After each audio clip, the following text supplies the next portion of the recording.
Un autre signe des fruits des liens croissants entre le Kenya et la Chine, c'est le nouveau terminal pétrolier de Kipevu actuellement en construction à Mombasa. Le président Uhuru Kenyatta et le chef de la diplomatie chinoise, Wang Yi, ont visité la nouvelle installation qui, une fois achevée, permettra de doubler la capacité de transit des produits pétroliers qui y sont traités, soit 35 000 tonnes à ce jour. Celle-ci est financée par l'autorité portuaire kenyane et construite par la China Communication Construction Company. Ce nouveau terminal pétrolier de Kipevu contribuera à faciliter le transport et la capacité de stockage du pétrole. Le port offrira également suffisamment d'espace pour l'amarrage des navires. Une fois terminé, le nouveau terminal pétrolier pourra gérer jusqu'à 4 navires à la fois, contre un seul actuellement pris en charge par l'ancienne installation.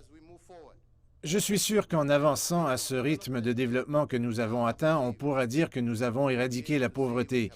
Le Kenya et l'Afrique n'ont pas besoin de conférences. Le Kenya et l'Afrique ont besoin d'amis disposés à travailler avec nous pour atteindre nos objectifs et nos aspirations. Le Kenya entreprend en ce moment de nombreux projets d'infrastructures, notamment des routes principales avec le soutien de la Chine. Sur ce sujet, le ministre chinois des Affaires étrangères a démenti les fausses informations concernant la nature du financement de ces méga-projets. La soi-disant dette n'est certainement pas un fait. C'est une spéculation que certains orchestrent pour des motifs inavoués.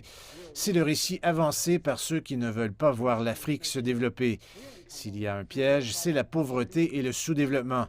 La Chine souhaite la bienvenue à d'autres pays amis de l'Afrique pour éliminer la pauvreté. Les infrastructures kenyanes ne sont pas les seules à avoir bénéficié du soutien chinois. Le secteur de la santé a également profité d'un coup de pouce.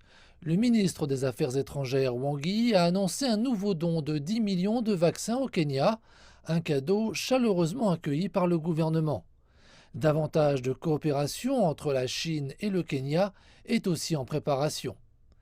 Les deux pays ont signé 6 protocoles d'accord lors de la visite de Wang Yi, parmi lesquels des secteurs relatifs aux infrastructures, au commerce et aux investissements.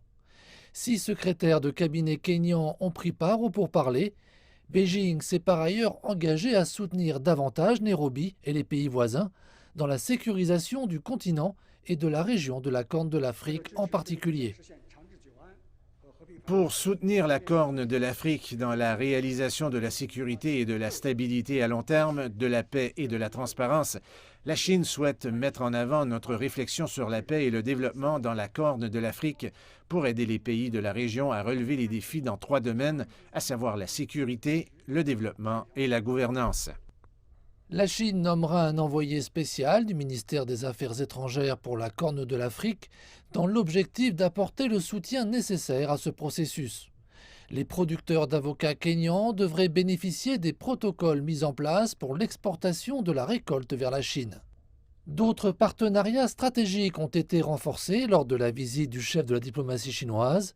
On peut citer le combat sans relâche contre la Covid-19, la défense de la souveraineté nationale, la poursuite de l'engagement et le rôle plus important à assurer pour la paix et la stabilité dans la région, le travail conjoint pour mettre en œuvre les engagements du FOCAC et la mise en commun des efforts pour la réduction de la pauvreté.